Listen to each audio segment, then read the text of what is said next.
Hey everyone, welcome to The Explainer. We're jumping right into something absolutely wild today. We're going to look at why a single out-of-place atom floating in a clean room is quite literally dictating global economics and international relations. It's a fascinating story of precision, serious money, and pure power.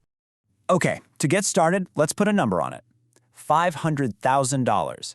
That's what one single mistake on just one box of pure silicon wafers can cost a manufacturer. We're talking about a microscopic speck of dust ruining $500,000 of investment in an absolute instant. Mind-blowing, right? So here's exactly how we're going to unpack Intel's massive comeback attempt against their main rival, TSMC, right in the middle of this AI-driven paradigm shift. We're hitting the cost of perfection, the trillion-dollar mistake, the geopolitical chip race, the AI material revolution, and finally, the ultimate comeback test. Let's kick things off with Section 1, the cost of perfection. The physical realities and economic challenges of making these chips are just mind-bending, and it all starts with the air itself.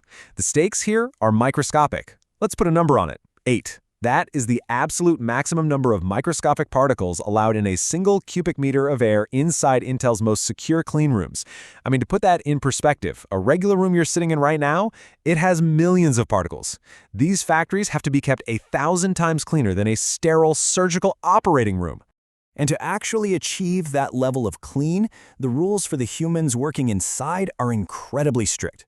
We're talking no lotion, absolutely no hairspray, no makeup, no spray deodorant.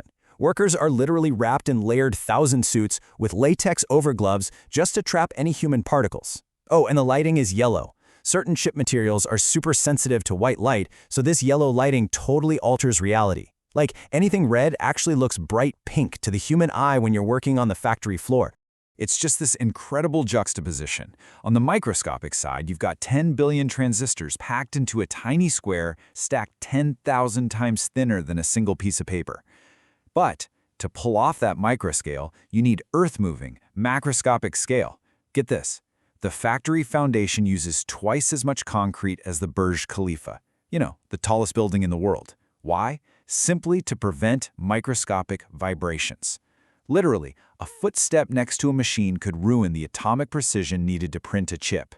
So the real kicker here is the staggering financial investment this requires. Just one extreme ultraviolet lithography machine, that's the tool built by the Dutch company ASML to laser print these tiny atomic patterns, costs up to $400 million. $400 million. And you don't just need one. A competitive facility needs rows upon rows of them, pushing the tool cost alone into the billions every single generation. It is a brutal, brutal economic game. Which brings us to Section 2, the trillion-dollar mistake. So how exactly did the company that invented the commercial chip back in the mid-20th century fall behind in this high-stakes race? Well, let's look at the timeline. Founded in '68, Intel practically owned the 1990s PC market. We all remember those Intel Inside stickers, right? But right in the mid-2000s, that's the pivotal moment. Apple was building the iPhone and needed chips.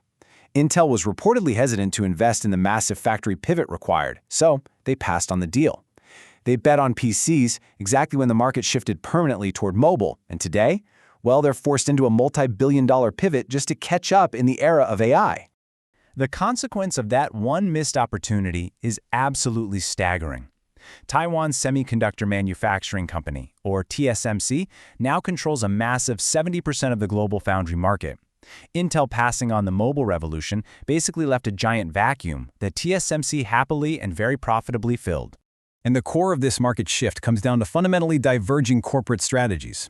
See, historically, Intel split its massive budget doing two very expensive things: designing proprietary chips and manufacturing them. TSMC's winning strategy was entirely different. They became what's called a pure foundry. They specialized strictly in manufacturing, just dumping their entire budget into upgrading tools to build designs for outside companies like Apple and NVIDIA. By focusing entirely on the manufacturing side, TSMC totally outpaced Intel's factory capabilities. All right, let's move on to Section 3, the geopolitical chip race. TSMC's dominance hasn't just reshaped corporate profits, it's created some severe, undeniable vulnerabilities in the global supply chain. Today, about 90% of America's most advanced chips are physically made in Taiwan.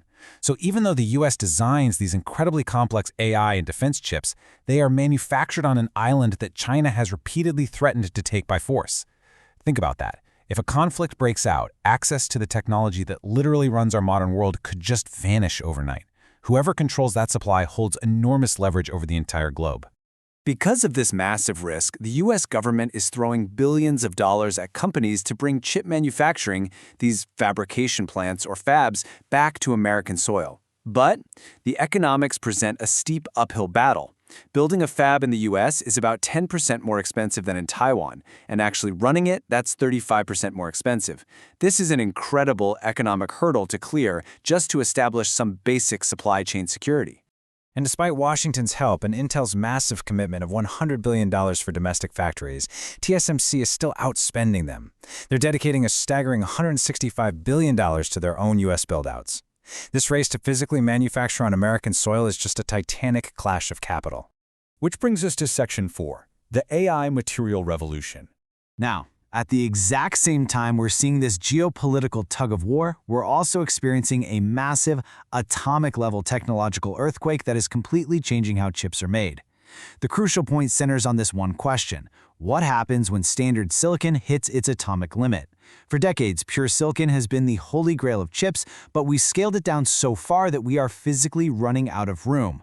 Add to that the massive sudden explosion of AI, which demands entirely different chip characteristics like extreme power efficiency and speed, and the whole industry is having to rethink the actual atomic recipes they use. To solve this, companies are basically treating the periodic table like a test kitchen.